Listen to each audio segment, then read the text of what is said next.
بسم اللہ الرحمن الرحیم الحمد للہ رب العالمین والصلاة والسلام علی سید الانبیاء والمرسلین۔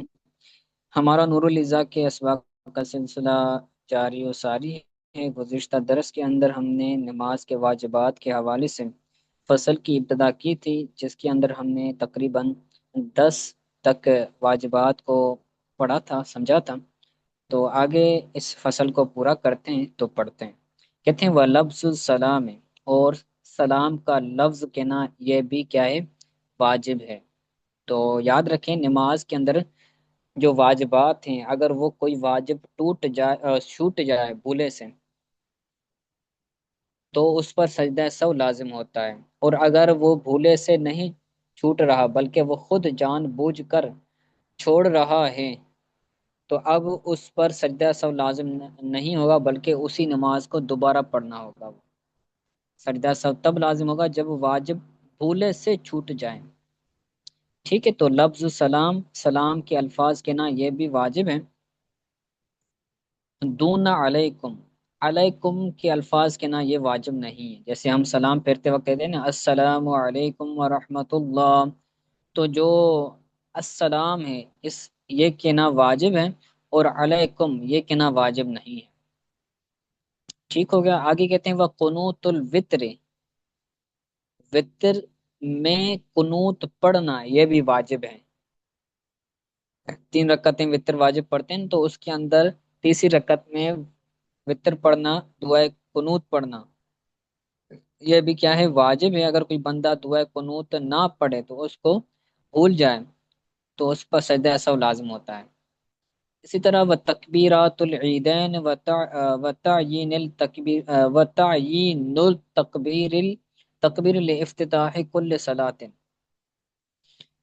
و تکبیرات العیدین، اور عیدین کی دونوں عیدوں کی تکبیرات لگانا یہ بھی کیا ہے؟ واجب ہے۔ عید الاضحیٰ ہو یا پھر عید الفطر ہو، ان کی جو 6 تکبیرات ہیں، 3 پہلی رکعت کے اندر، 3 دوسری رکعت کے اندر، تو 6 تکبیرات یہ واجب ہے۔ اگر کوئی ایک چھوٹ جائے تو سجدہ سہو لازم ہوگا۔ اس کے بعد کہتے ہیں تعیین التکبیر لافتتاح کل صلاۃ، ہر نماز کی ابتدا کرنے کے لیے تکبیر کو معین کرنا یہ بھی جو ہے وہ واجب ہے۔ جیسے نماز شروع کرتے ہیں تو نماز کو شروع کرتے وقت تکبیر تحریمہ، جیسے تکبیر افتتاح بھی کہتے ہیں، تو وہ پڑھنا یہ واجب ہے۔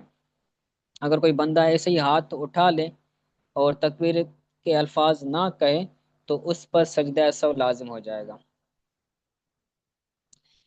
آگے کہتے ہیں لل عیدین خاصتاً، خاص طور پر جو عیدین کی تکبیر تحریمہ ہے وہ واجب نہیں ہے۔ لل عیدین خاصتاً، خاص طور پر جو عیدین کی تکبیر تحریمہ ہے وہ واجب نہیں ہے۔ وتکبیرۃ الرکوع فی ثانیۃ العیدین، اسی طرح جو عیدین کے اندر دوسری رکعت میں رکوع کی تکبیر کہنا ہے وہ بھی واجب نہیں ہے۔ ٹھیک ہو گیا۔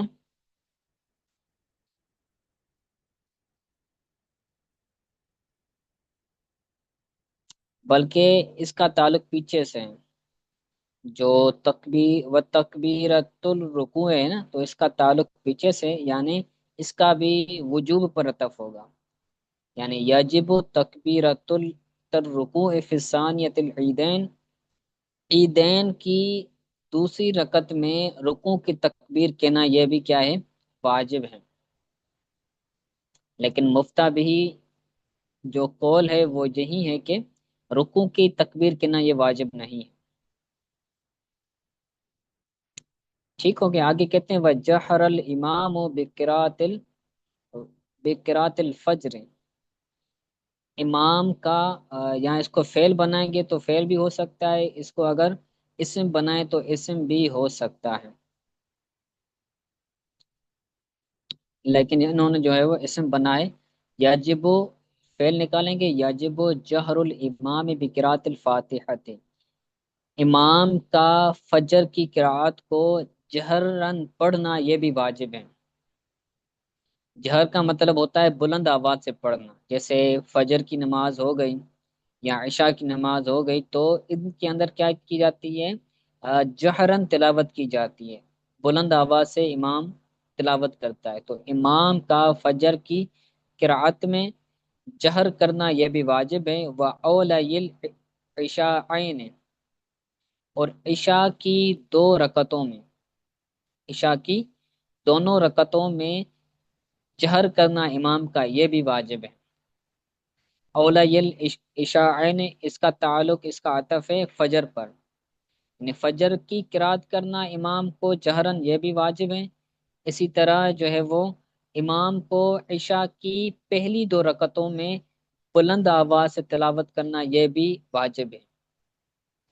تو اگر فجر کی جو ہے وہ پڑھتا ہے نماز اور آہستہ تلاوت کرتا ہے، اتنی آہستہ کرتا ہے کہ خود خود سن پاتا ہے، کوئی اور نہیں سن پاتا، تو اس نے واجب کو ترک کیا اور اس پر سجدہ سہو ہوگا۔ اسی طرح عشاء کی دو رکعتوں کے اندر تلاوت کرتا ہے تو بھی جو ہے وہ آہستہ تلاوت کرتا ہے عشاء کے اندر، تو عشاء عین بولا ہے نا، تو یہ تسنیہ ہے، تو اس کے اندر مغرب بھی آ جاتی ہے اور نماز عشاء بھی آ جاتی ہے۔ تو مغرب کی پہلی دو رکعتوں کے اندر اور عشاء کی پہلی دو رکعتوں کے اندر امام کا جہرن تلاوت کرنا یہ واجب ہے۔ اگر آہستہ آواز سے تلاوت کرے گا تو سجدہ سو دینا ہوگا۔ ولو قضا ان، اگرچہ قضا ہو، اگر کوئی امام چند لوگوں کے ساتھ قضا نماز پڑھ رہا ہے، چاہے وہ فجر ہو، عشاء ہو یا مغرب ہو، پھر بھی ان کے اندر پہلی جو دو رکعتیں ہیں ان کے اندر جہرن تلاوت کرنا یہ واجب ہے۔ ٹھیک ہو گیا۔ والجمعتیں، اس کا عطف بھی ہے فجر پر، اور امام کا جمعے کی قراءت جہرن کرنا یہ واجب ہے۔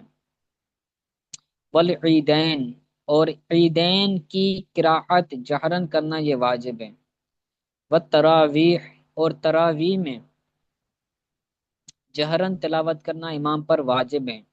والوتر فی رمضان، اور رمضان کے مہینے میں وطر میں تلاوت کرنا جہرن یہ بھی واجب ہے۔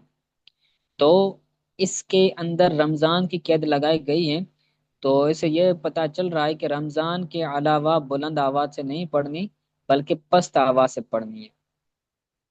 ٹھیک ہو گیا۔ فجر میں، مغرب اور عشاء کی پہلی دو رکعتوں میں، اور اگرچہ قضا ہو، اور جمعے میں، عیدین میں، تراویح میں، اور رمضان کے مہینے میں وطر میں، ان تمام نمازوں میں امام کا جہرن تلاوت کرنا یہ واجب ہے۔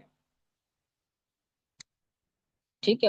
آگے کہتے ہیں ول اسرار فی الظہر والعصر، اور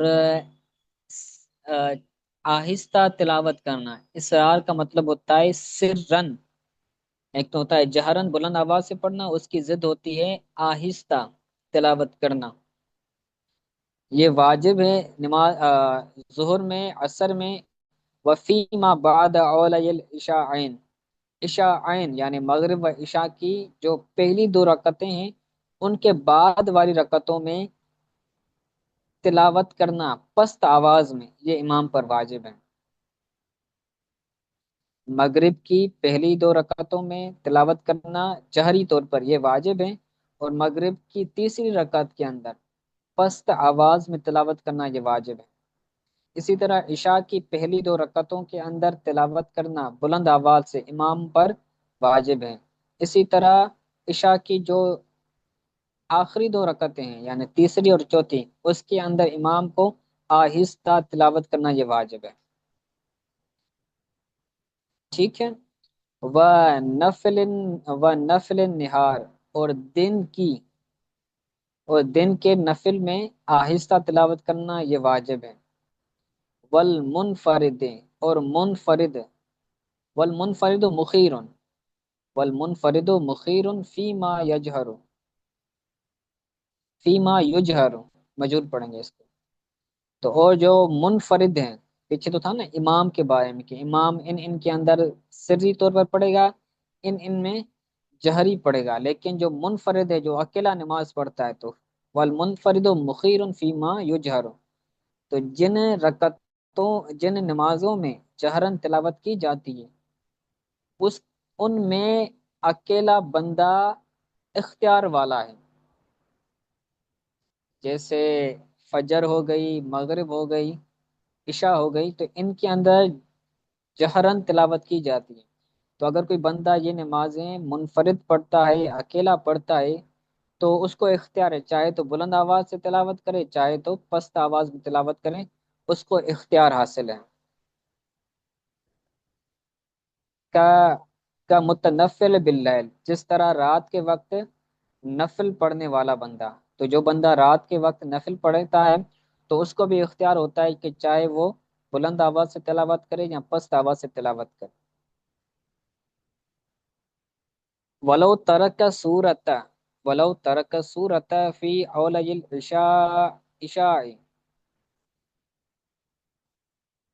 اگر سورت پڑھنا چھوڑ دیں عشاء کی پہلی دو رکعتوں میں، فرض کی پہلی دو رکعتوں میں فاتحہ کے ساتھ سورت ملانا یہ واجب ہے، تو اگر عشاء کی پہلی دو رکعتوں میں سورت فاتحہ تو پڑھتا ہے لیکن دوسری سورت ملانا بھول جاتا ہے، تو قرأ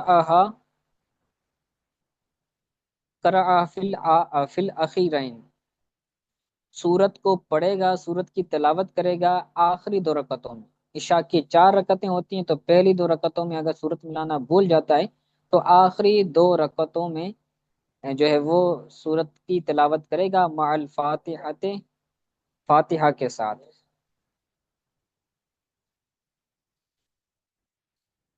ٹھیک ہے، سورہ فاتحہ کے ساتھ تلاوت کرے گا جہرن بلند آواز سے۔